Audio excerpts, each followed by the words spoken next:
Today I'll be making apple cinnamon cider mead.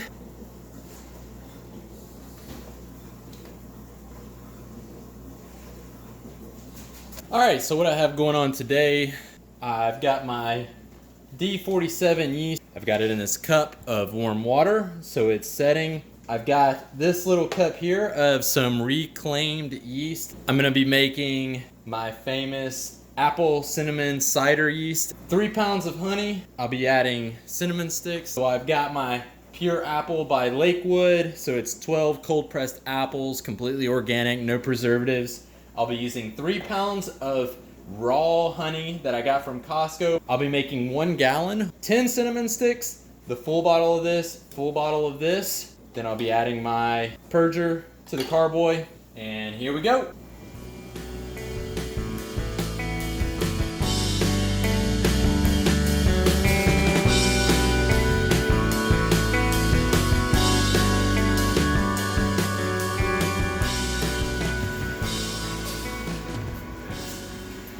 This will also double as the food for the yeast.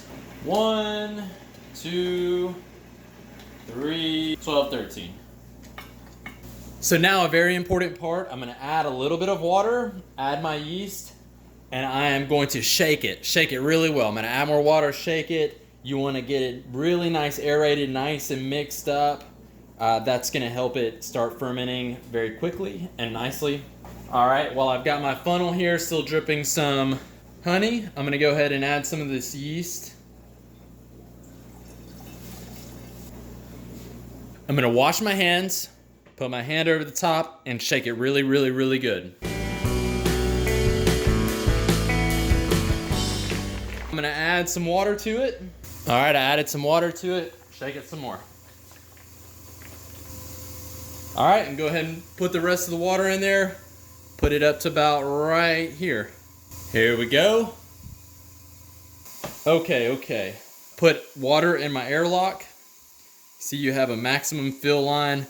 This is just so that it can off gas, but it won't let anything get down in here. And you'll see whenever you take it off that there could be little particles or even gnats or something in this, because gnats and flies are highly attracted to the off gassing. All right, I'm gonna add my cap. It's got some little tiny holes in it here. Put my stopper in.